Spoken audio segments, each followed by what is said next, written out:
What'd you think for this? I think that'll do for a Maybe flipping stick? Yeah. Maybe a flipping stick? Hey, a cranking rod? Yeah, a little under. What you think there, Guffey? Yeah? Maybe an ultralight? Maybe a... You go up a couple steps. Triple XH. Perfect. Yep. The old Whopper Plopper. That'll work. Well, it looks like we're live. Looks like we've been live for a little bit. Some people coming in. Yeah, Tony, it's like Christmas already. You're not kidding, man. This is nuts. Might as well be. This is nuts. It's freezing here in Florida. It's like 81 right now. Yeah. We're supposed to have a cold front though, right? Yeah, coming through I think Thursday night, Friday. So. Yeah. Well, it looks like, because we were all talking about the North Carolina fly fishing trip coming up soon. Yeah. And I think it's supposed to be like, what, 22 there Perfect. or something tomorrow? I'm Or gonna have to buy some more clothes. yeah, we're gonna have to double up. Wear 3 short sleeve shirts. Yeah. Yeah. Maybe a little more than that. That's it. Awesome. Well, cool. We got some people coming in here, and we appreciate everybody stopping in. We are going to talk about big game rod builds. So we're going to touch on unibutts. We're going to talk about bent butts. We're going to talk about roller guides. We're going to talk about turbo guides. Gaff blanks, gaff hooks. Ooh, yeah, that's right. Going to do the gaff thing. What else we got? I think you mentioned roller guides. We got some CRB vented seats we're going to talk about. Those are relatively new. Relatively new. We're going to do, I might spread a little knowledge on some big game fly rod stuff, because that starts to get fairly unique. It does. It kind of breaks away from the just standard old 5-weight or 8-weight. When you step up and try to, wrangle like a 200-pound tarpon, you got to make sure you have the right stuff. Need to step your game up. Yeah. So, and then we've got some giveaways. We'll do giveaway live on the show. I know everybody likes that. I like that. I know y'all like that. We're gonna give away some turbo guide sets. We're gonna give away an MHX power tip blank, and we're also going to give, as a grand prize, we're gonna give away a CRB saltwater rod kit. Wow. Which that's pretty cool, because those are, we've been building some of those here in the shop, and it's quite nice. And of course, we got a big sale going on. We appreciate everybody participating in the pre-Black Friday sale. Yeah. Hopefully y'all haven't been tired of seeing my face. I know I've been up here a lot. But right now, this week, we've got 25% off MHX and CRB rod blanks. Dude, that's big time. Yeah, these sales are, you guys better rack up. And of course, next week, there will be more, Yeah, Next I week think will so. be even better, maybe. Yeah. So we've got, again, 25% off MHX and CRB rod blanks. And the cool thing about that is $99 and over is free shipping. You got it. So under 8 feet, there's a lot of blanks there under 8 feet. The cool thing too is we were shopping back there and we had come across a big box of MHX tumblers. Uh-oh. So might start throwing some tumblers y'all's way. And it'll just be random. So maybe ask a question and we'll leave it to the guys that are helping answer some questions. If I see your name pop up on the board there, maybe you asked a good question or something, maybe we'll sling a tumbler your way. Why not? It's really good. Yeah. We've drank a lot of ice cold water out of them. A lot of water. A lot of water. Stay hydrated. Gotta stay hydrated. Yeah. Cool. All right, well, let's get into this thing. Big game rod builds, and let's do this now. There is nothing wrong with your television set. Do not attempt to adjust the picture. We are controlling transmission.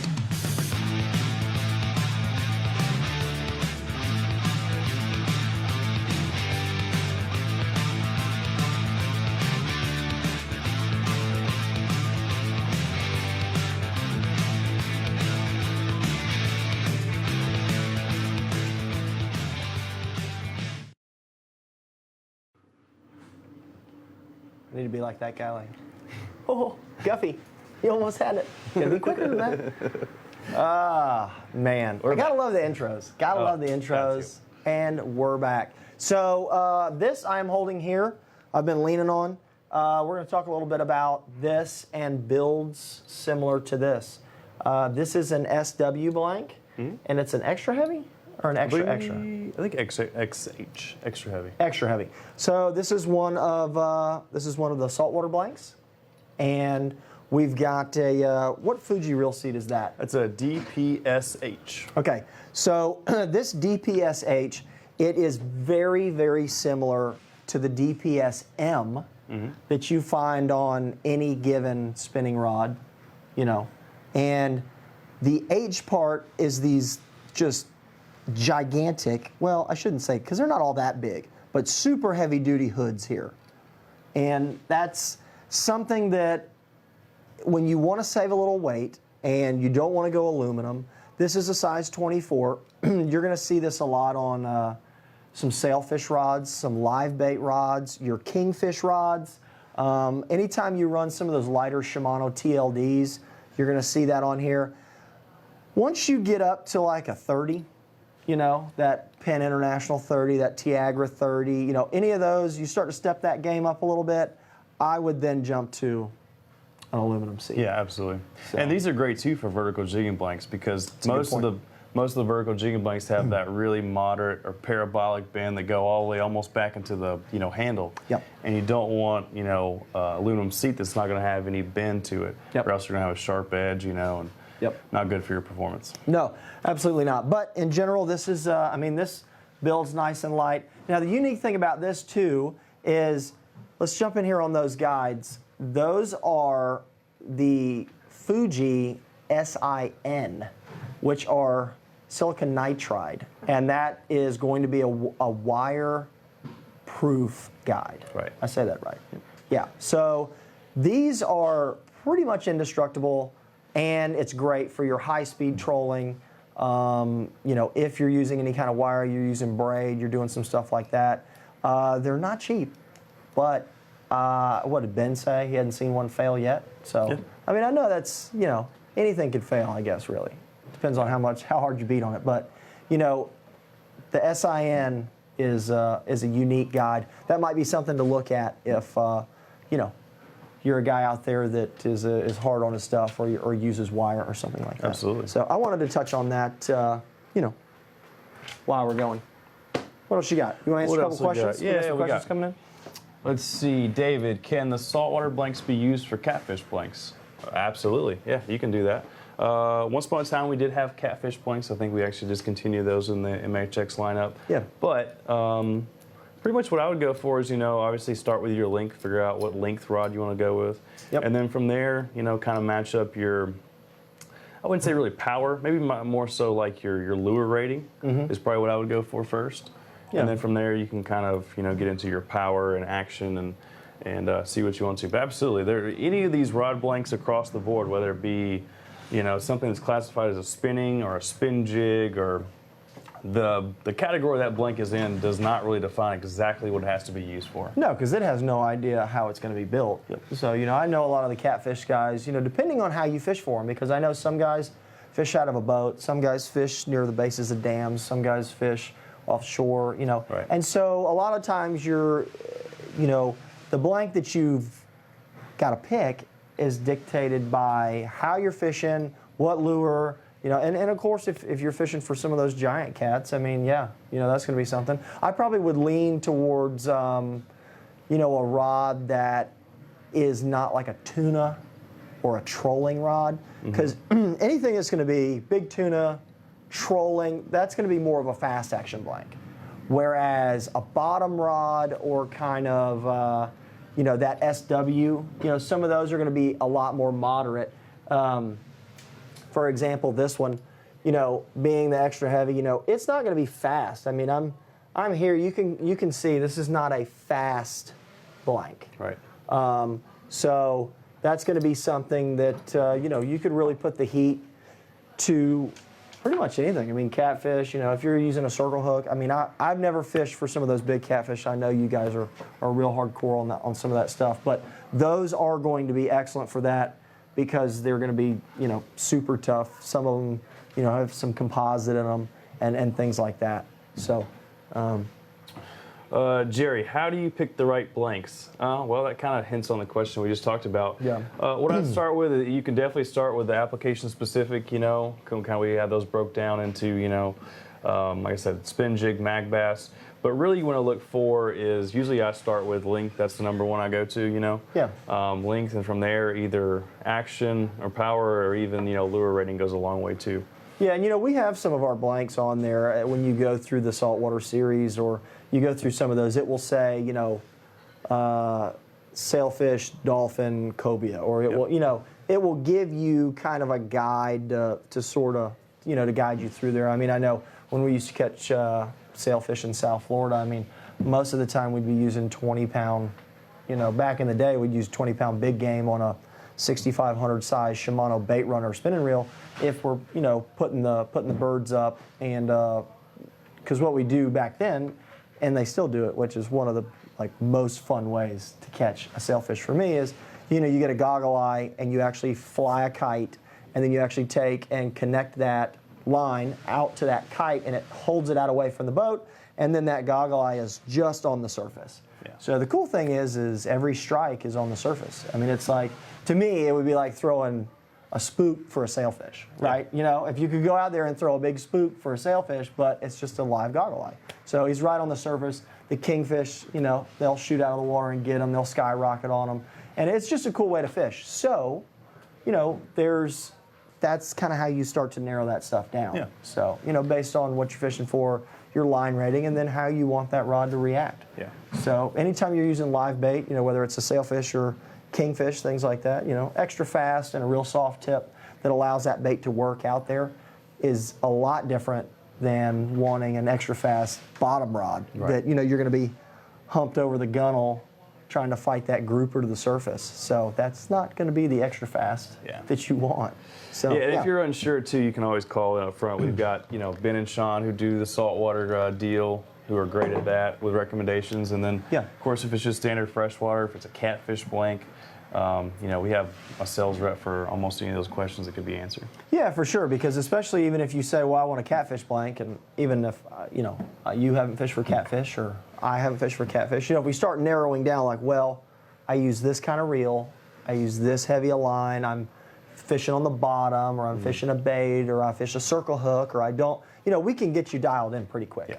Yeah. Just to say, oh, I need a catfish rod, we don't maybe particularly know exactly what you're going to be using or exactly how you're using it, but talking through that, I would get on the phone. The sales people up front are excellent. So let's see, would an acid wrap improve the performance of a heavier rod or just the retrieve? So Robert, we have seen a lot of acid wrapped, spiral wrapped, heavy rods. When we talk about you kind of go through this whole thing of having a spine and whether you use spine or whether you don't, especially when you're fighting a fish like 12-6 and the rod's humped over like that, you're really going to exploit the spine on that rod. Yeah. So, having the rod properly spined and, that for me, I can't get behind an acid wrap for a bass rod. I can't. And you guys can fry me on this one if you want. If you think that it does, I can't get behind that. But I can get behind, some of the heavier duty stuff, where you're actually fighting a fish true 12-6. I mean, you've seen it when we're out there fishing for bass, like we're casting this way, we're underhand pitching, we're set the hook to the side, Yeah.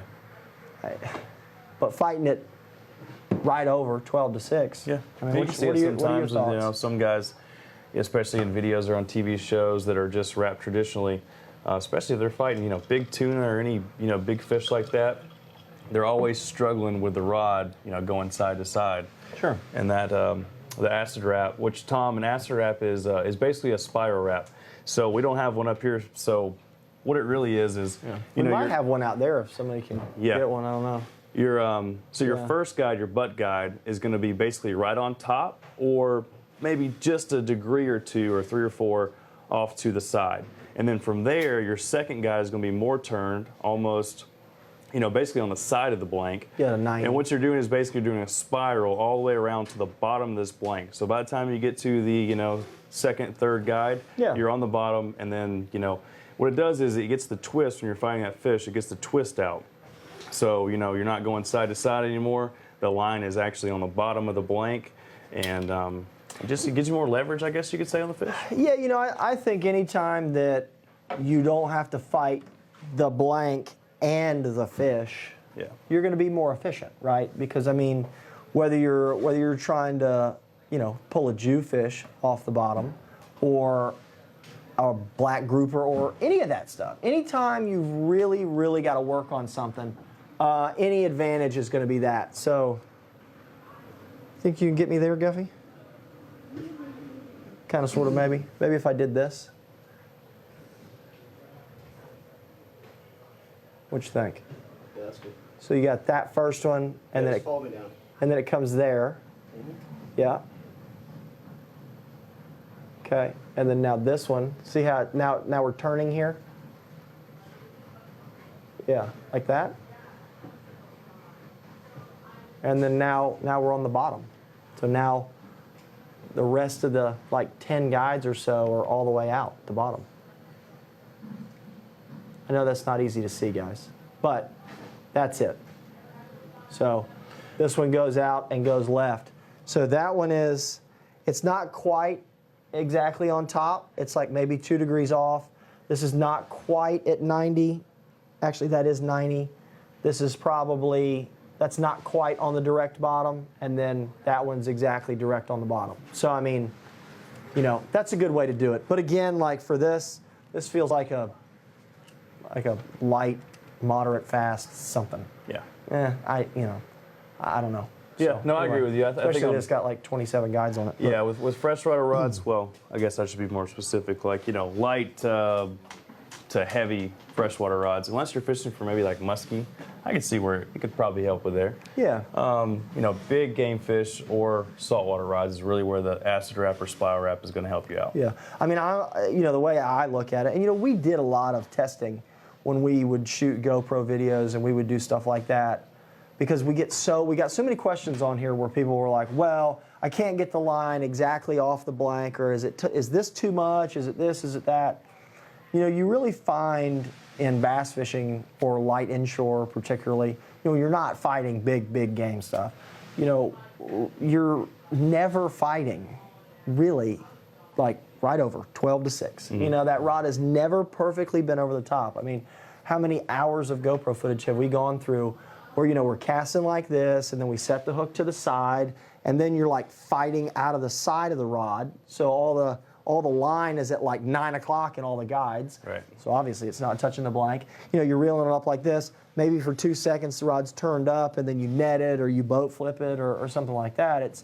There's so much that goes on in casting and retrieving, when you're working lures and you're bass fishing, that, that's, for me, the spiral wrap, just whatever. Yeah. But when you really are fighting, hard pulling saltwater fish, where you're pulling fish off the bottom, things like that, I think that the acid wrap could certainly give you that advantage when you're not trying to fight the rod. Yeah. Now granted, if your rod is on its spine and it's locked in and it was built that way, even if all the guides are on top, I wouldn't shy away from it. Yeah. It's just if you buy a factory rod and it's 90 degrees from the spine and it wants to torque in your hand, and then you got this 50 wide or this big pin senator that's trying to follow it. The weight's falling and you're pulling it. So yeah, but anyway. Do one quick question and we'll be done. So Randy, is it possible to have a trigger grip on heavy rods? Trigger reel seat? I think that's what he's talking about, Yeah. maybe. I know there are some, I believe they call them palm reel seats. I was gonna say, isn't there one for a vertical jigging rod? Yeah, I believe the palm reel seats, Fuji makes one. Maybe the guys can find it on the website, put a link in there. I believe it does have a trigger. It is definitely pretty much specifically designed for vertical jigging, I believe. And it's offset too, isn't it? Yes. It has a kind of it's kicked Yep. or something. It's not like a just traditional a ECSM or a Right. ACSM, trigger reel seat's a little bit different. Yeah. That's all I got. That's all you got. That's it. All right. Good night. No.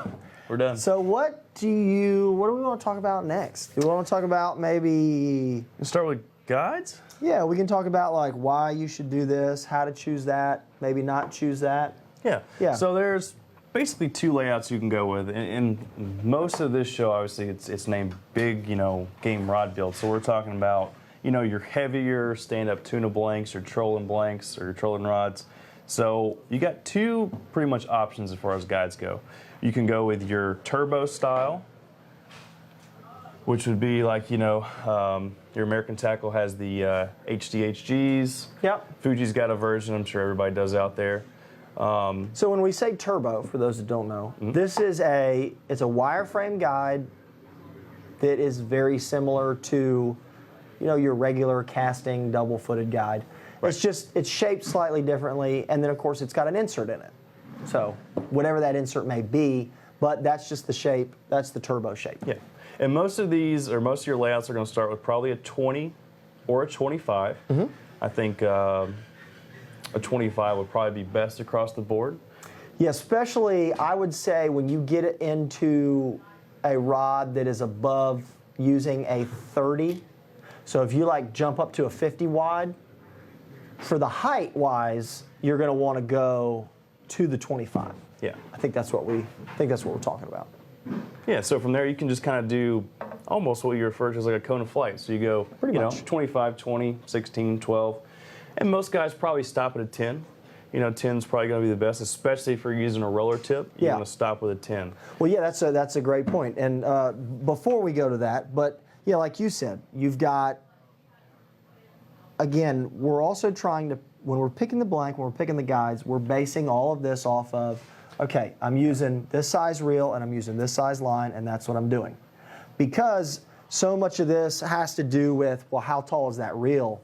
Well, that 30 wide is not real tall. The 50 wide starts to get up there, and then depending on how that rod flexes, because keep in mind, just because we're building a big game rod that might be super stiff to you and I standing there trying to flex it, if you get a big black grouper on there, he's gonna pull it over. It really is. So you do have to understand that there is going to be some static deflection in this as well. So we have some guide spacing in some of these, especially as we go through and improve all these guide kits, and we get the CRB turbos out, and we're going to get some guide spacing, and then we get all this stuff. But you can always default to your static deflection, right? And that's the best part about it. So, and most of these rods, have, what would you say, around maybe 5 guides, depending on the length?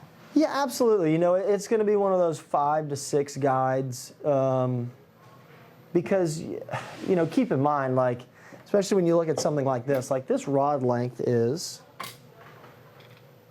probably 5'10". 5, ish, because I'm 6'2". So when you look at this is an old Stewart butt here that's a blank through. So I mean, this blank is not even a 6-footer, but you're looking at 1, 2, 3, 4, 5, and a tip. But keep in mind, you wouldn't have that few of guides on a 6-foot casting rod, but you're also not going to have a handle that's that long, right? With a 4.5-inch reel seat with an 8 to 10-inch foregrip. So that's just because it's a 6-footer doesn't mean you're still running the same amount of guides that you run on your 6-foot medium heavy bass rod. Exactly. So yeah, I mean, I would say anywhere from 5 to 6 or 7, depending on, what the model, what the action. Sometimes if you've got a rod blank that's a really moderate bend, you'll add 1. Or if you've got some of those tuna blanks that are extra fast, they're flat through 90% of the rod and then they hook over, I'd probably dump an extra one in there. Just an extra one in there. Yeah. So I mean, 5, 6, 7 maybe. Yeah. So it works the same way in our bass rods too. Absolutely. Doesn't hurt to add extra one every once in a while. Yep. And then so from there, I think that covers it on turbo guides. You got anything else to add there? No. What about a combo? So a combo. So basically, you would start with your first guide would be a double foot roller guide. Yep. And then from there, and this is what? This is an AFCO. I think it's an AFCO 551. So that's what it is. Out from there, you transition, back to your turbo guides. Yep. And you let's see, that's probably what, a 20 you'd say? 20, 16, 12. 2 10s. 10, 10? Yep. Or maybe that is a 6. That might be a 16, 2 12, and 2 10s. To be honest with you, that doesn't look like a 20. Okay. 16. Yeah, 16, 2 12s probably, and 2 10s. Now, what's the unique deal about having the 10s with the roller? Well, it's all about the angle that it comes off at, because if you use an 8, it's going to sit too low on the blank, and it's going to have a sharp angle when it goes out towards the tip. Yeah, exactly. So what can happen out here? So if you've got, let's say, if you're running, a wind-on leader, or you want your roller guide here for line wear or whatever it may be, why you choose that, and I like this setup. I'm a big fan of a single roller with some turbos and then out to your roller top. Just like Hunter was saying, if this is an 8, this 8 gets lower than the 10, obviously. Mm-hmm. So what ends up happening is you've got a great progression here through the guides, and now your line has to do this to get to the roller. So now your line comes in and then has to go like this, back out. And there's really no reason to do a couple 12s, a 10, 1 8, and jump up here. Just run another 10. And then you have a really nice progression, and everything rolls out nice and smooth and straight. And there's no, anytime your line deviates from that path that it's running through, it's really just a pain in the butt, and it's not good for it. So. And whether you start with a roller guide or whether you do, all roller guides like this rod right here has, is really going to just depend on, like you said, the application, the line that you're going to be using. Yep. If you're going to be using, what would you say, maybe some like heavy trolling or something, you probably want to do all roller guides. Yeah. Yeah, I mean, that's based on your line wear and everything. Yeah. So hang on, I got something coming in my ear here. We got a tumbler winner, Brad Hetzel, coming in right here in the ear. Tumbler winner, Brad Hetzel, MHX tumbler. We'll get that out to you. Make sure you direct message us here, slide into our DMs, and then we'll get that MHX tumbler right out to you. Back to you. All right. What were we talking about? We were talking about line wear on the rollers. Yeah. So like I said, that just comes down to, I guess you could say personal preference, but what kind of line you're going to be using, and if it's going to have more wear than you think, then I'd probably go that first guide, at least be a roller guide. Yeah. You can go out from turbos from there, but there definitely is a misconception with maybe turbos aren't heavy enough or something like that. But they are very durable guides. They're extremely durable, whether you're using regular turbos or even the silicon nitride guys are. The frame design is like a modified turbo. So again, it's super, super sturdy. Now, the great thing about the rollers is, they're, especially in the big game world. So some guys run mono, some guys run braid, some guys run hollow core to a top shot, which a top shot is where, you might take 80, 130 pound mono, and that hollow core is exactly what it sounds like. It's a hollow braid. A lot of the times it's a 16 strand, so it's a 16 carrier, which typically we're not using that when we cast. We're using a 4 carrier, maybe an 8 carrier. I actually use the hollow core on my fly backing because it lays flat on the reel, and I can get a little more backing in there and it doesn't dig into itself. So the hollow core, you can actually run a butt splice. So you actually take it, you feed that top shot, and it's like a Chinese finger trap. So you snake that top shot, and maybe it's 100 yards, maybe it's, whatever, of that mono. And then, so you've got hollow core packed on that reel, and then you run the top shot inside the hollow core, butt splice it in, and then that's how you're trolling. So sometimes when you've got, whether it's wind-on leaders, whether it's top shots, whether it's however you're doing it, in and out of rollers, to me, is a little easier sometimes. It's a little more smooth, and I don't feel like it beats on your knots as much as coming in and out of like regular guides. Because when you come in and out of rollers, there's really no transition there. It comes through and it just rolls right over, and you got ball bearings all in there, and it just shoots right in. Yeah. So anytime you've got that coming in and out, your knots are going to last longer, your braid's going to last longer. You're not going to have to redo your top shots or your wind-ons. And for me, even with SIC, regular guides and stuff like that, which are very good at keeping your line excellent. There is a point where that line comes in and it'll bang into each one of those guides. Yeah. And maybe it's not bad, but when I have like the fish of a lifetime on, or like as a captain, you got a customer down there that's like, I've always wanted to catch a 200-pound tuna, and then he runs into an issue, and that could be an issue. Yeah. So I like rollers, but I like the modified. As I said earlier, I like the roller here, the turbos, and the roller tip. I think it does a good job, just depending on what I'm doing. But obviously, if you got big game stuff, if you're a big billfish guy, most of the time you see all rollers. Yeah.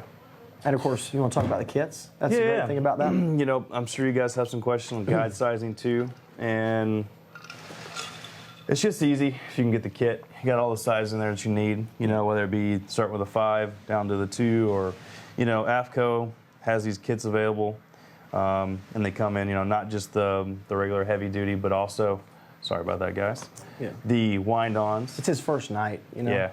I was looking at the packaging. Yeah. It's not just for you guys. Yeah, right. Get that in the shot. Now we're good. Cool. Thanks, All right. guys. Yeah, moving on. Right. So what were you saying? So it just makes it easy. You don't have to, guess. Do I need 2 number 2s or 1 number 4? It's all put together for you, just like our multi-option kits and all that. You can just buy the guide sets, be done with it. Yeah, exactly. And a lot of these, like for example, that heavy duty set right there, that's 2, 4, 5 guides in there. And what's great is if you need a 5 guide set, you got it. Yep. If you need that 6th guide because maybe you have a custom, trolling rod or something that you like a little bit more length, you just buy that extra roller, buy that tip top to match, because it's one of those deals. So that's the heavy duties, right? So the heavy duties, we were talking to one of our resident saltwater experts, Ben, was in here earlier, and his recommendation. What are you laughing at? Nothing. His recommendation was heavy duties on 30 wides. Okay, so up to 30 wides. When you go from 50s to 80s, we go to the wind-ons. Would y'all quit laughing? Get out of here. I'm done. Nikki's got the giggles. All right, so these are the wind-ons. So when you've got the wind-ons, we're going from 50 to 80s. And then we have the SHDs, which are the Bigfoots. You didn't get the Bigfoots? Ah, that's what I was given. Actually, Ben is the one that gave it to me. Do the Bigfoots even exist? SHDs, the Bigfoots are those 80 wide pluses. Yep. So yeah, I have seen the Bigfoots. They do exist.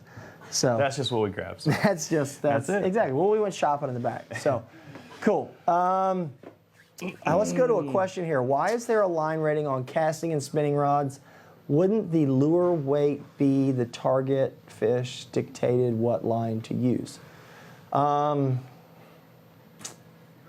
not following. You got it? Not really?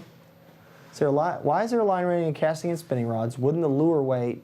And the interesting thing about that is most of the time, Mark, there's both. I don't. Yeah. I mean. And to be honest with you, Am I missing this something? probably is something that just goes back, since rods were, first made and specifications were given. I might get some, stuff for this, but I don't go by line rating, honestly. Well, no, and I'll add into that too. I agree. I'm strictly lure, and that's about it, honestly. Even power and not so much action, but especially power can be arbitrary too. But lure rating is generally pretty close, and at least it gives you a range to go by. It's not just this. Yeah. But the line rating, I'd shy away from that. Yeah, I don't particularly pay any attention, honestly, to the line rating. Is because none of the line rating that I have seen has anything to do with braid. Exactly. So it's all based on mono, right? So you're going to have to do some sort of the math in your head, right? So if that lightweight inshore rod is a 6 to 12, that doesn't mean that you would use 6-pound braid. I mean, you could, but it's more based on 6 to 12-pound mono. Mm-hmm. Because let's think about it. If there's always that conversion factor in there, and that's especially when you've got stuff that's like a 15 to 30-pound line rating. I mean, that's a lot of that stuff is based on those old mono type deals. Yeah. So our flipping stick that says 15 to 30. I mean, I'm not flipping mats with 15. No, we're using 60, 70. 65, right? Yeah, which is what? That's 20-pound equivalent. So it falls right in there. But I'm not using 15-pound braid, flip a 2-ounce weight. So that's where that stuff gets a little skewed. But the lure rating is dead on. Like on some of those flipping sticks, 3/4 to 1.5 ounces, 1 to 2, things like that. That's what I key in on. I do not pay attention to. Now, I mean, maybe I might look and go, well, that says 6 to 12. That's in my head from what I remember feeling what another, moderate, fast, light action rod, 6 to 12. Oh, okay, yeah, that's probably about right. Yeah. But I'm not thinking like, well, I want to throw 12-pound braid, so I'm going to pick a 6 to 12-pound. Absolutely. I'm thinking like, I'm going to throw a 1/8 ounce jig with a paddle tail on it, and I want something that's maybe 1/16 to 3/8 ounce. Yep. Things like that. So, and then I'm more keyed on action probably, based on what I wanted. So, anyway, you want to go to fly rods, or you want to just keep rolling through here? We'll touch on flying a little bit. Let's finish one thing real quick. Let's talk about underwraps. Oh, that's a good I know point. We should have gone there. There's a lot of questions on underwraps, whether to do them, whether to not to do them. So as we were talking earlier, underwraps, especially on these, tuna and marlin and the big game rods, or any heavier offshore rod, underwraps are not going to say required, but they're strongly encouraged. Yeah. Because not only are these guides that we're using, they're rigid. They're heavy frames, they're durable guides, and they don't bend easily. No. So when you put them, especially on these stiffer rods, whether it be a faster action or a 50 to 80 pound class rod, the underwrap allows it gives us some protection against these guide feet. Yep. And so when it is, especially your guys towards the tip of the rod, it doesn't create any dig into the rod blank. Right. But when you're using underwraps, you want to start with usually size D. You always want, or size A, excuse me, size A. Right. And then when you do your guide wraps over top, you want to use a bigger size, like a size D or size C or something like that. Yeah, and the whole reason behind that is because if you used a size D as your underwraps, and when we talk about underwraps, this gold right in here is going to be your underwrap, and your actual guide wrap is going to be this black on this outside here that's actually going to affix the guide to the rod blank. So this gold here, in a sense, you want that to be A, whether you're using metallic or whether you're using nylon. Now, the only caveat to that is if you really just got to use size D here, put a skim coat of finish on it. Okay, you don't have to build it up like you see here. Just put a very, very thin finish, a base on there. And the whole reason behind this is you use the size A here because the size A will actually be a tighter packed thread, and then you come on top of it with the size D thread, and it won't dig into individual, in between each individual one. If you use D here, the A on top would actually jump right in between each one of those, and it would create such a headache. Right. So, two things, like I said, if you want to use A here on the bottom, if you want to use D here on the bottom, put a skim coat, do that, and you're going to be good. If not, I recommend doing the skim coat down here anyway so that, all of this finish doesn't have not only the top thread to penetrate under the guide foot, penetrate the bottom wrap, and all that. I'd probably do a skim coat anyway, but you don't have to build it up. It just needs to be kind of like wet the threads out. Mm-hmm. But do your size A here, pack it in nice and tight, then size D on the top, and then that way you're not jumping in between threads, you're not doing any of that stuff, and that's a very important part there. Most of these rod blanks that are either, a carbon and composite mix, or carbon only, graphite only, things like that. If you have a solid glass headboat rod, you probably don't have to worry about an underwrap. Because it's probably not this guide foot's probably not going to hurt a solid fiberglass blank, but I'd probably still do it anyway. Yeah. So. And then you can see down here, if you want to zoom in real quick, we'll talk about this. The actual butt wrap down here is incorporated into the thread wrap. So that's your butt wrap is essentially your under wrap as well. Yeah. And then you can go on top of that. Yeah. That's a great deal. And don't be shy when you go to do I would assume at least probably 2 or 3 coats of epoxy for these guides. Yeah, on all this stuff, I mean, you're going to have a reel, you know, a 30 wide, 50 wide, 80 wide. I mean, none of this stuff is going to be one of those deals where you're going to be ultra worried about weight and one extra coat of epoxy to make it look super clean and nice. It's not going to kill you because you're going to be fighting it out of a belt, fighting it out of a chair, on the gunnel, whatever. So I'd go for the cleaner look than try to skimp on finish. Yeah. So, you know, Ryan's got a question here, and I think it would be a good transition into this whole unibutt ferrule system thing. Let's do it. All right. So Ryan said, do they make a big rod as a multi-piece or sections for travel?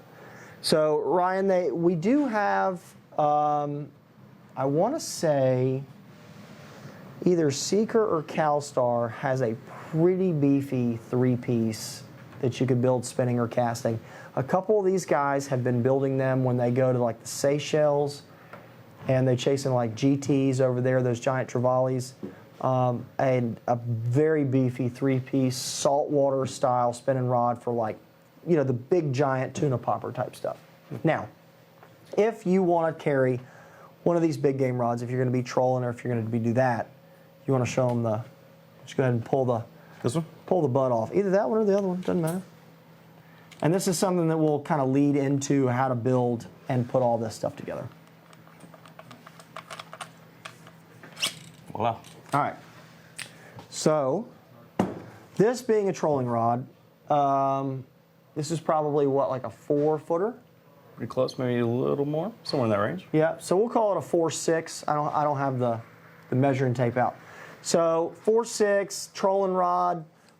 These, I'm not sure. These are what, pack bays, I think? Looks like Pack Bay. I think these are pack bay rollers down to an American Tackle aluminum butt. So here's the unique thing.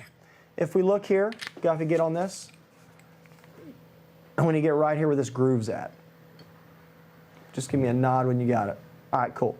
So this groove here on this ferrule, this is a piece that the rod blank actually glues down into. So the rod blank actually in this sleeve here comes all the way down here to the bottom. And sometimes you might have to ferrule that rod blank a little bit. You know, most of the time the guys are using that fiberglass, tape. the mesh tape to create a good bond in there.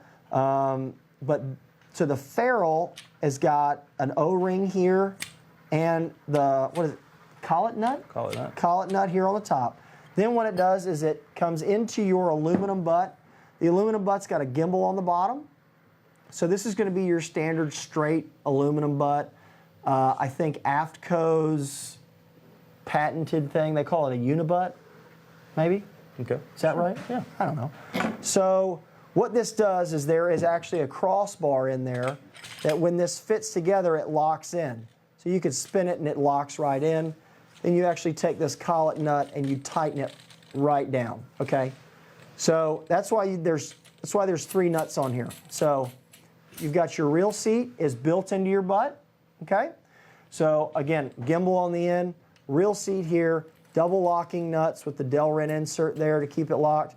And then this large one right here is actually the one that connects the aluminum butt to your ferrule. And a lot of the times, the big offshore boats and stuff, they store them in 2 pieces, depending on how many rods they've got out and how many they have down, you know, in the engine room or below, things like that.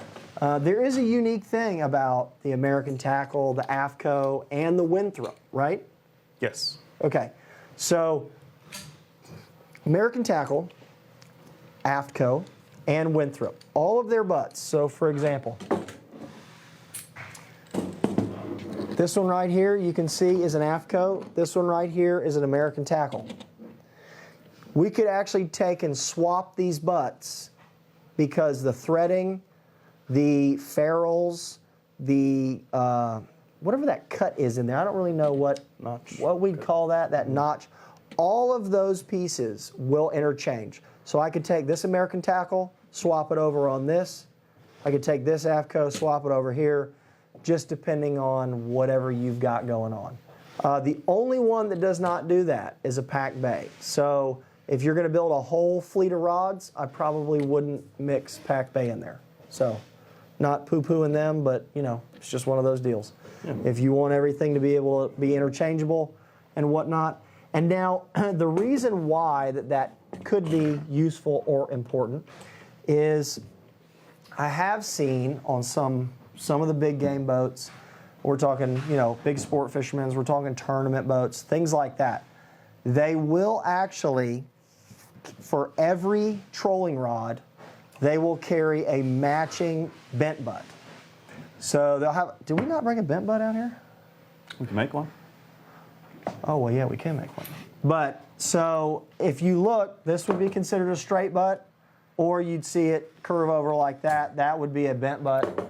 So a lot of these big game boats, they will carry double. They'll carry a straight butt, they'll carry a bent butt, and I've seen where these guys will be hooked up with a billfish, and this billfish will be, you'll be in limbo because the billfish will just be wide open. He'll be going the other direction.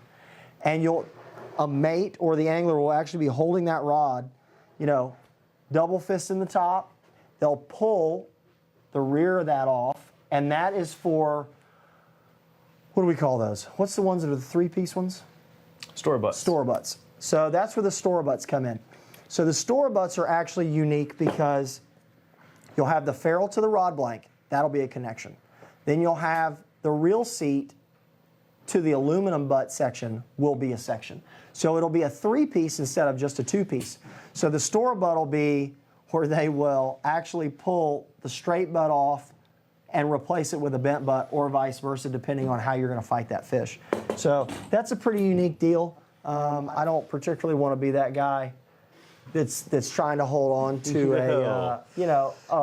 a big billfish that's greyhounding away from you with a 50 wide. Why somebody's trying to swap out, or you can go with Winthrop, makes the adjusted butt. So basically, it just has a button on the side, which allows you, if you press it in, you can make it into a straight butt, or vice versa. And those things are cool and beefy. Very. I mean, that's not a toy. Yeah. So that just allows you to change it on the fly rather than having to, have that fish hooked up and run away and having 3 people involved. All you gotta do is click the button and it's done. Exactly, because keep in mind, I mean, if you're one of those guys that's a stand-up angler only, a lot of people pride themselves in like, I fight all my fish standing up, right? The straight butt's the deal. A lot of the times you'll see the guys that are high-speed trolling. So high-speed marlin, high-speed wahoo, those are going to be your bent butt guys. If you're fighting big fish out of a chair, a lot of the times you've also got a bent butt. Yep. So, if you're in a chair, you're probably going to be in one of those seated harnesses, where you can reach around, you can clip in, and that's it. I mean, you're there, you got the bent butt, and most of the time that's when those 2-speed reels come in, shift the gear, and get down on him. So that's going to be your difference. Straight butt, bent butt. That's where that's going to come in. Yep. So well, let's hit one more thing before we got a lot of questions about big game fly rods. So I'll let you dive into that. But first, we definitely got to talk about a really cool another item that Winthrop came out with. I believe it was last year. Yep. This one they call the Epic Butt, which I love the name. Mm-hmm. But it allows you to do basically a blank through aluminum butt. We can zoom in and see, obviously, it goes all the way through. And it does come with a mushroom gimbal that you can attach to it, or you can use your own gimbal if you wish. Yep. But it's a really cool idea because obviously you get to keep, basically the length of your rod. Right. But you get the handle and the reel seat included with it without having to do the, the ferrule and the collet nut and all that. Yeah, and it looks bad to the bone. It does look really, really cool. And it's lightweight, very sturdy. It's just a cool look. So in reality, what that somewhat replaces is going to be the old standby, the old slick butt. Yep. So for this, you would have your slick butt. It comes with 2 little kind of winding checks here. You'd match it up to a gimbal or a doorknob here.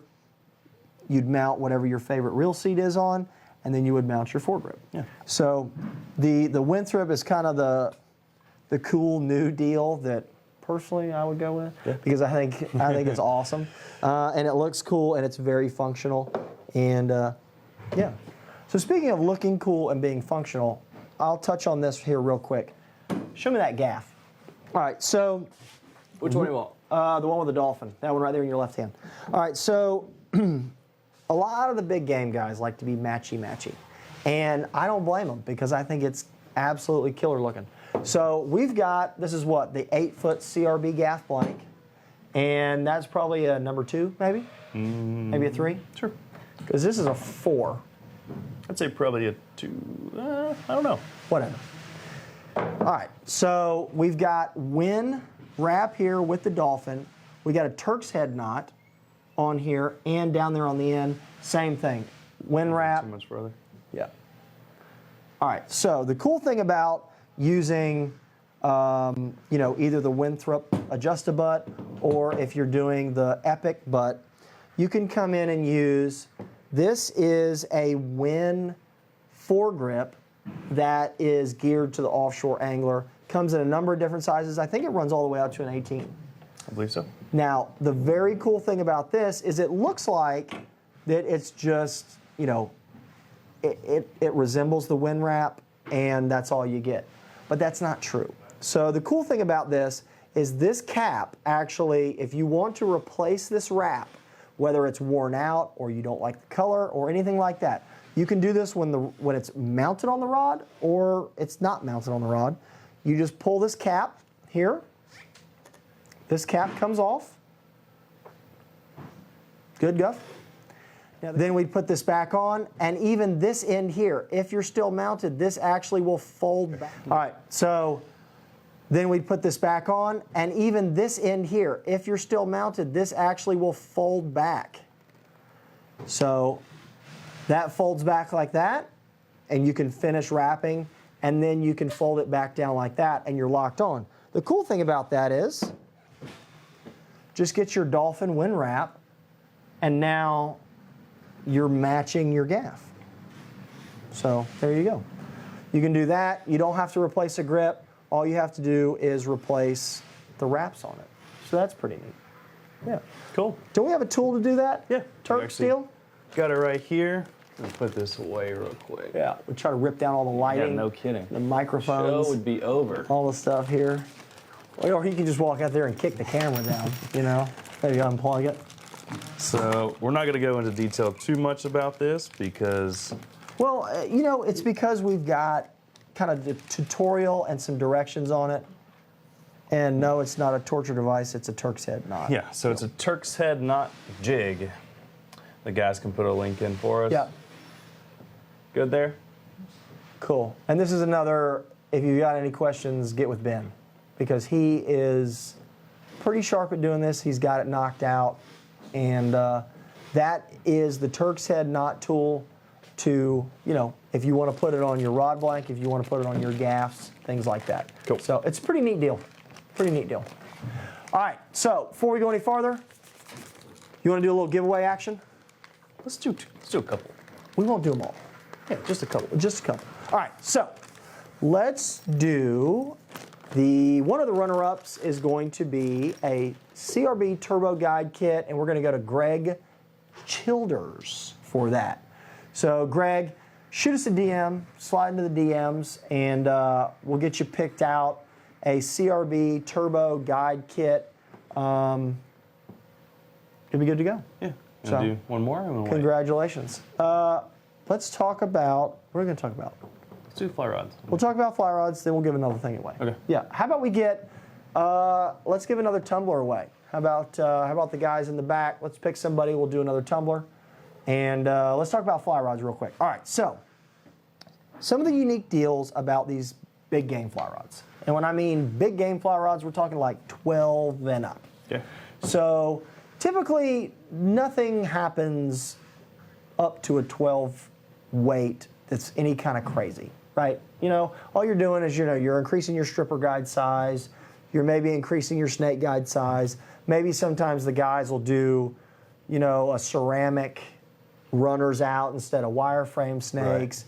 Right. your cork foregrip is the same. Your fighting butts maybe a little longer. Same reel seat, everything like that. All right. When you go above that, you start getting into weird, like, your 14 weight, you're all the way up to your 16, things like that. Those start to be fly rods that are not thrown a lot, okay? So a lot of these fly rods are actually loaded where you take a bait, you've got a bait and switch deal, you're pulling baits in Costa Rica, South Florida, somewhere like that for Pacific sales, Atlantic sales, marlin, whatever. So you get a fish into the teasers and you tease him right up to the boat and you take this 14 weight and you pitch the bait out. Usually it's some kind of plug with a bunch of feathers on it, and you give it one good back cast with all your might, and you give it all you got out the back, and it goes out the back, and then hopefully you boom, boom, a couple times like that, fish comes out of the water, turns on it, and you got it. So the unique thing about that is we're going to be just upsizing everything. We're going to go to your heavier frame stuff like your MN guides for your Fujis instead of an LN frame. You're going to go to either size 6, probably snakes, which are the biggest, or if you want to jump up and you want to go to all ceramics, that's cool too, because again, we're not casting this thing a lot. You can jump all the way up to your ceramic runners.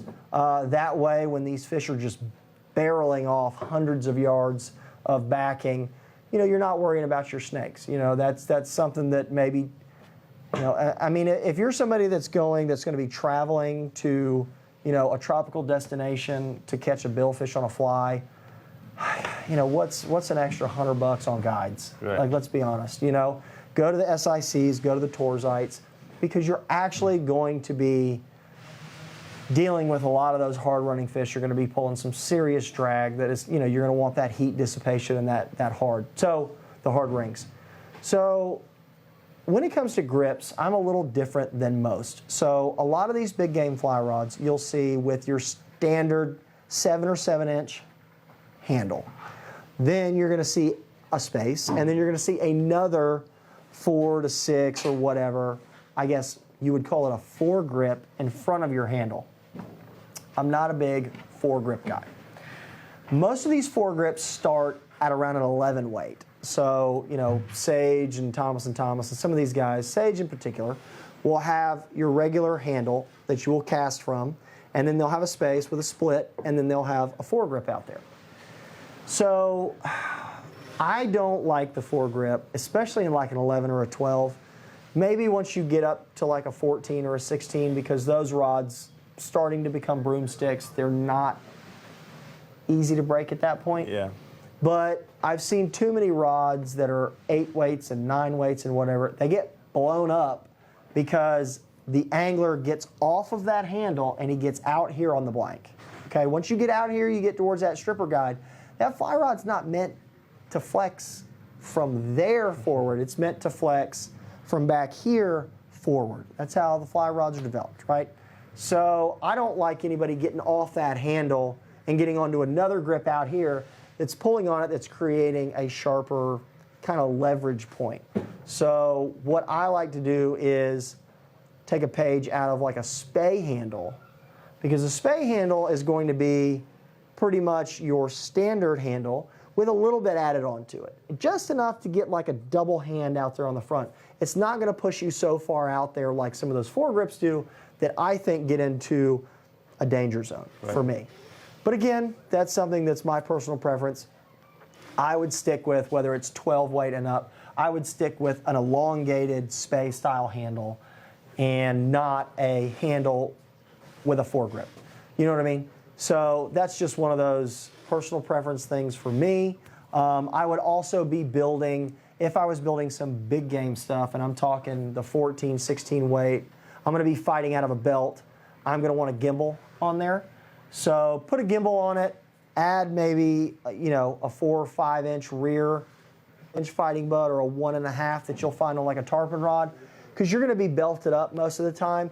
And that reel, you got such a big wheel on there. I mean, those, like a Tibor Pacific or something like that. It's a big wheel. So I'm going to want that away from my body a little bit. Put a 4 inch or so, 5 inch rear on there, and put a gimbal on it and get that big reel away from your body so you can really, you can really winch on it and you'll be good to go. So, I mean, that's, for GTs, you're not going to need something that big for a GT because you're going to be casting it. A lot of those guys that are fishing for GTs in the Seychelles or whatever, you're going to be in waist deep water and you're going to be casting. The one thing, if you're going to go for a GT, because you don't need a huge rod because you still need to be able to cast it, but boy, that reel better be right because that GT will melt a reel. Mm-hmm. So, I mean, we're talking, I would say Tibor Gulfstream. I'm thinking, some of the bigger stuff from Nautilus, your Hatch. Go big, go expensive, because the last thing you want to do is fly all the way to the Seychelles and have a reel stop on you. Yeah. So, all right, Tumbler winner, Chris Flanagan. Congratulations, Tumbler winner. Awesome. Yeah? You want to show a new product? Yeah, let's do that. All so right. we talked about a little bit at the beginning of the show, the CRB vented reel seats. These haven't been out for very long. We'll get a close-up on both of these. These are what, 18s? These are 18s. 18s. And of course we have a couple cool colors. We got the silver and the black, and then on the inside tubes we got gold, red. There's a light blue. There's a blue. Blue looks really good. It does. That's a sharp one. I'm glad you grabbed that one. It wasn't out there, so it would, Yeah, it wasn't was the sold display. out now. Yeah. But those are really, really cool because that is a solid reel seat, got some two-tone in it, double locking nuts. The inside is ported, not ported, but it's kind of got some grooves in it. Yeah. Gives you that extra grip. That's a cool reel seat at a great price. Yeah. Really, any of that CRB stuff is solid. It is. Any of that stuff. Can't beat it. That's it. You want to give something else away? What are we giving away now? Let's do another tumbler. Scott Kibbett? Scott Kibbett, yeah. Scott Kibbett. Tumbler coming your way. Going to be good and hydrated with ice cold water and that MHX tumbler. Yeah. Cool. Let's You want to do that MHX power tip? yeah.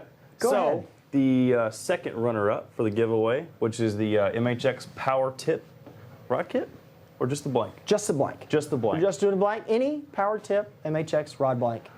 Robert, sorry Robert, I'm probably gonna So I was giving you this one. mess up your last name. Bosvert? Bosford? Sure, why not? Close enough. Boisvert. Robert. That boy. MHX power tip rod blank. Send us a message. We'll figure out which one you want. Slide in those DMs and we'll get it headed your way. Real quick, I know we've had some questions about gaffs. Okay. I'm going to touch on this briefly because it just needs to be talked about.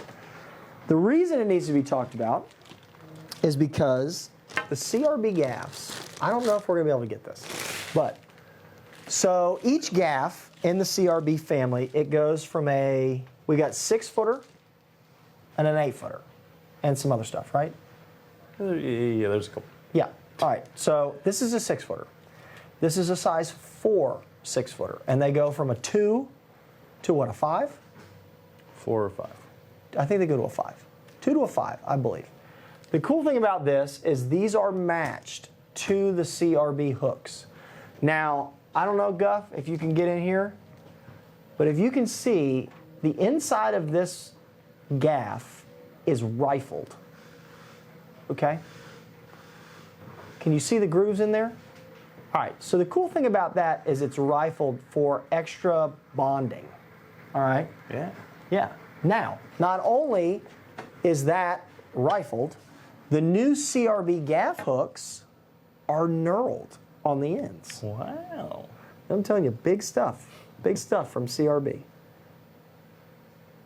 So that's the cool thing. All right, so we're good there too. Now, size 4 hook, fits good and snug here. Give it a little twist. There it is, nice tight fit. Fits right into the size 4 gaff blank, okay? Size 4 hook, size 4 gaff blank. I'd probably put like a TWC right here, like that little tapered winding cone, size 16. We can get that measured if you got a question. But that's a good option. You could do a little like epoxy ramp with some wrap, some thread, maybe a boat decal. That's pretty cool. Now the unique part about this whole situation is, as I said, the CRB's blanks are matched to the hooks. When you get like a CalStar or a Seeker gaff blank, they're universal. So you're dealing with one blank. So if you want a 2 or you want a 5, it's all the same blank and you got to arbor it up. Yep. So just remember that. Now, also, some people like the Winthrop hooks. And the Winthrop hooks are sweet. I'm not going to lie to you. They're a good hook. The problem, though, is that if you want to match them to a CRB blank, you can. You just got to size up on The blank. the blank. So if you get a Winthrop 2, you got to buy a CRB 3. If you want the Winthrop 4, you got to buy the CRB 5 blank. So that's the unique part about that. Winthrop, you got to size up. CRB, I just go that route. These things are nice. So that right there is, yeah, bad to the bone. Put you some wind wrap, get you a Turk's head, put you some EVA, get a doorknob on there, and get to gaffing. Get to gaffing. All right, you want to do a grand prize? Might as well. Let's do it. Cool. So we're doing a CRB saltwater rod kit. Nice. Who is it? Talk to me. The winner is. First of all, has everybody actually entered in the giveaway? We mentioned that at all? Like and share? Like and share? I think everybody knows that at this point, right? I mean, they better. Yeah. All right. Well, Should have told them that earlier, Hunter. What were we thinking? Yeah. We were so excited Anyways. about big game rod builds. Anyways. We forgot. grand winner is Dennis Mayo. Cool. Dennis Mayo. CRB rod kit. Pick your favorite CRB saltwater rod kit. Pretty cool. I like it. Might throw in a few extra little, things. Tumbler. He gets a tumbler too. Why not? Everybody gets a tumbler that has won any one of those. Dennis, Greg, or Robert. Anybody that's won either runner-up or grand prize, you get a tumbler. You get a tumbler. You get a tumbler. That's it. Don't make me go Oprah on y'all. I will start slinging these tumblers. I can tell you what, though. If we had a big crowd out here, I can start throwing tumblers around. Certainly, I'd look better than Bortles. That's for sure. I can throw it just straight, get it right in there. Did I go Digging there? deep. Oh, yeah. And I'm a Jags fan. It's worthy and for I'm sure. a Jags fan. Come on. Oh, man. All right. Let's see. What are we missing? Are we missing anything else? Thread guys? ramps. I think, Yeah. well, the ramps in general. Hit it there real quick. So this is actually a leather grip that we carry too. I think the That's part some number old is school stuff. LFG, I believe is the part number. Correct me if I'm wrong there, guys. So this is made in a couple different lengths, but what this is, and what you can see on this rod is, both sides of this grip are actually just pretty much just EVA. And what you can do is, you can, obviously shape it if you want to, a little sandpaper, buff that down to a nice angle, to your rod blank. And then what you want to do is wrap thread from the base all the way up to the edge of your grip. You can probably also do it with epoxy if you wanted to, but I think for the EVA grips, thread is the more popular option. And then likewise, if you didn't have that style grip, say you just had, let's see, I think that one has a winding check on it. Yeah, it's got a cone on it. Let's use this one right here. So this one you'll notice does not have much of a transition at all. It starts with thread and then we got a little bit of a ramp with the epoxy or with the finish. What you could do is go in with maybe some Pro Paste or some kind of two-paste epoxy and actually create your own ramp there. Yep. And then from there you can finish it with thread, put your finish over top, and it just gives you a smoother transition to down to your blank from your grip, because most of these grips have a large outside diameter. Oh yeah. And it looks kind of, I guess you'd say not really finished completely off. Yeah, I don't like that look. Yeah. I really don't. And of course, I would rather you could have also go with, this one's got, I think we refer to it as like a hosel. So it's like an oversized winding check, basically. Yeah, pretty much. Cool. Well, man, we have made it through another show. I think that gets it. That almost, I would say, gets it. So here's the deal, though. 25% off MHX and 25% off CRB blanks. I mean, I'm telling you, if that's not making people's Christmases this year, that's the deal. That's it. That's it. And $99 in free shipping. There might be people out there that are like $2 cheaper in free shipping, but come on, let's be real. Yeah. It's $99 free shipping under 8 feet. 8 feet. Absolutely. Hard to beat. I mean, it really is. It really is. Got the selection, got the prices, got the free shipping. We're here, man. Getting ready to spread that holiday cheer one rod at a time. You know, I think we have maybe 2 more shows this year? 1 more show? Man, that's big time. That'll be 2019. Golly, I'm gonna be 22 this year. 22. Big, man, big Dang. time. Can't believe it. Woo, I'm telling you. But we had a good show so far. People joining in, a lot of comments. Hopefully nobody's making fun of my hair as they usually do for whatever reason, you know? I guess I need some hair gel or something like that. Anyway, all right, so what'd you say, 2 more shows? We got 2 more shows. We'll do a Christmas episode. Yeah.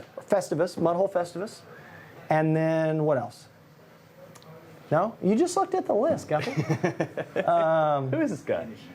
Oh, yeah, we're going to Finish? talk about finishing. Oh, okay, nice. Guys, Nice. got to tune into finishing. So that will be probably the next show. Yeah, we got to do finishing for the next show. Maybe in 3 or so weeks. Okay. So finishing is a big one, especially, starts to get cold this time of year. Need to get that CRB heater out, get that tent going. Just don't do it in your basement when it's like 42 degrees. Yeah. So the finish is always a good one. We appreciate everybody that tunes in for that one. So that's a big one. That's where you can make or break a build right there. That's when the Zoom gets hot. That's it right there. So And then that'll go into our Christmas special after that. Christmas special, and then we've got some. I'm telling you, 2019 is going to be Big. something. So awesome. Well, as always, we had a great show. Hunter, It was a good show. thanks for joining me as Yeah. always. Had some good knowledge. Good time. That's it. So, all right, winding down. Thanksgiving's coming up. Hopefully everybody has a great Thanksgiving. I know, gonna go see some family. Yeah. Gonna do that thing. Hopefully do a little fishing. And I would say congrats to all the winners. And if anybody's got any more questions as you watch this and we're not live, dump it in there. We'll get to the questions. I know Bob's in there the following morning. Guffey's in there the next day.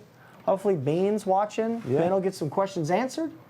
And we'll get it done. And actually, we have a question that's asked all the time. And maybe, obviously, you guys have Facebook, but if you know somebody that doesn't have a Facebook account and they want to watch at a later time, these are always posted on our YouTube channel. Always. So be sure to check out the YouTube channel. Anybody can access YouTube pretty much. I don't even think you have to have an account to actually watch anything. I don't think so. So you can just log in, go to the Mudhole page, and every video we do is archived there. Yeah, on top of all the other, rod building videos that we've got. Yeah. From, quick little demos to some longer stuff and whatnot. So definitely reach out, ask questions. We'll be happy to answer. We've done little kind of 1 minute or 5 minute demos here in the basement. We always like coming down here to the basement, Yeah. doing some work. Gets us out of the desk, out of those Excel spreadsheets. So we're good, baby. Yeah. I think it's time for some Hot Pockets. I think it's time for some Hot Pockets. God, better call Mom, get the microwave going. Here we go. All right, guys, thank you very much for watching. Have a wonderful, wonderful Thanksgiving. And as always, thank you for following along. Don't forget that sale, 25% off, MHX and CRB rod blanks. We'll see you next time. Have a good one.